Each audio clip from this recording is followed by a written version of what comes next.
Professor Haru, I was reading this fascinating article about how young people in Japan view their favorite idols.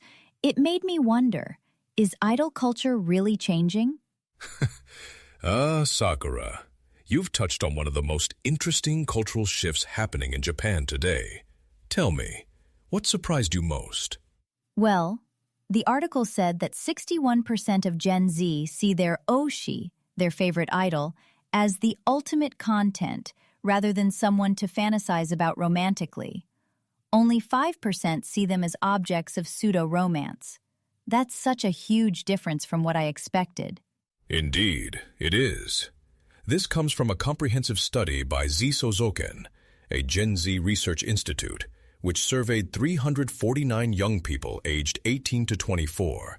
The findings reveal something profound about how this generation consumes culture. But Professor, why is this happening? What changed? Let me give you some context, Sakura. When the researchers asked what Gen Z wants most from idols, 30% said overwhelming performance, 23% wanted sincere attitude toward fans, and only 7% cared about perfect visuals. This is a dramatic reversal from previous generations. So they care more about substance than appearance? That's actually really progressive. Precisely. And here's something even more telling. 81% said music quality is important, and 78% prioritize dance performance. These numbers are higher than those who care about an idol's casual social media presence. It's about appreciating artistry over creating parasocial relationships. That makes sense.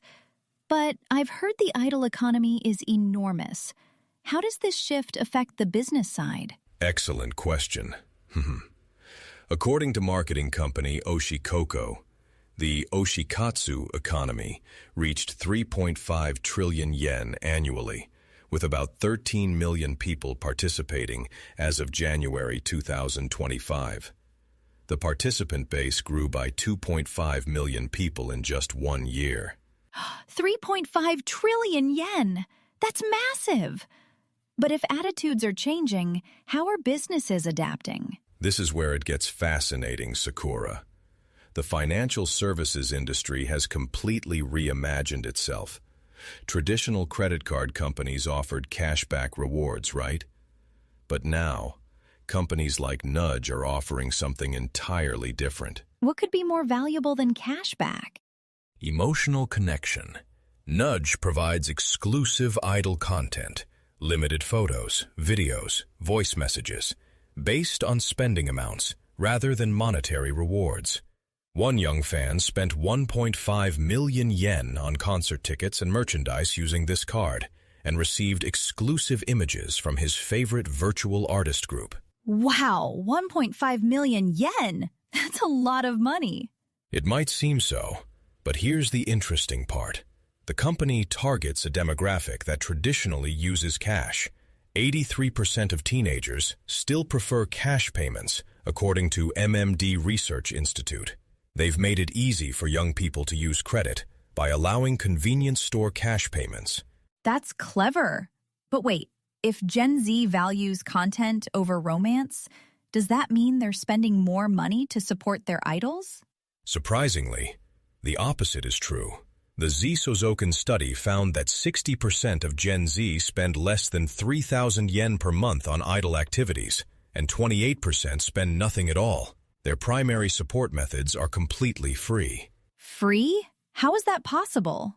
47% watch free video content on YouTube and TikTok, 39% use music streaming services, and 39% engage through social media, following, liking, sharing.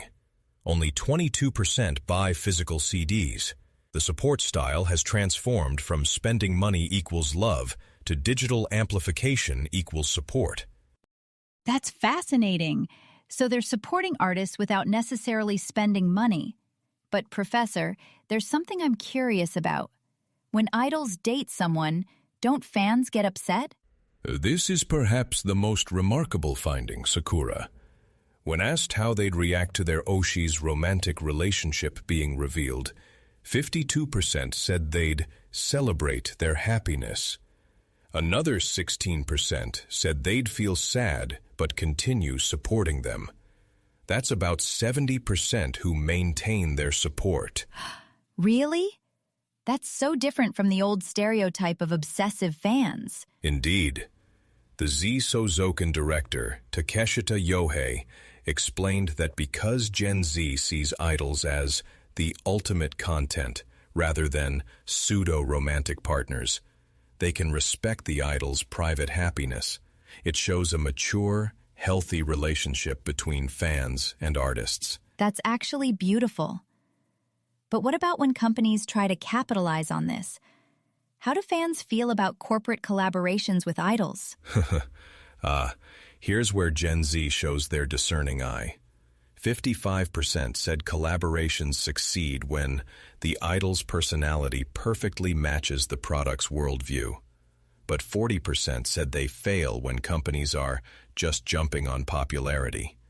They can instantly detect authentic respect versus exploitation. So companies need to be genuine, not just trendy? Exactly, Sakura.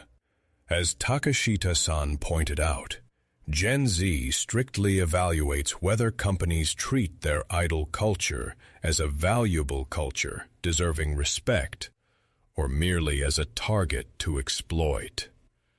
It's about demonstrating fundamental understanding, not superficial enthusiasm. Professor, this is so enlightening. It seems like idol culture is evolving in such a healthy direction. Gen Z sees idols as artists to appreciate rather than romantic fantasies. They support them digitally without breaking the bank. They respect their personal lives, and they demand authenticity from companies. Is that right? Beautifully summarized. And here's what I find most significant, Sakura. This transformation reflects broader changes in Japanese society. From material consumption to experiential value, from possession to participation, from dependence to empowerment. The idol industry isn't just entertainment, it's a window into understanding contemporary Japanese youth culture and values. I never thought about pop culture as reflecting deeper social changes. This makes me want to look at other cultural phenomena differently, too. That analytical mindset will serve you well. Remember, culture continuously evolves with each generation's values and available technologies. What we call oshikatsu today might transform completely in another decade, shaped by whatever comes next. Thank you for this wonderful conversation, Professor. I have so much to think about now. The pleasure is mine, Sakura. Keep that curiosity alive. It's how we understand the world around us. You've been listening to Narrative Japan. Until next time, stay curious and keep listening for the whispers beneath Japan's economy.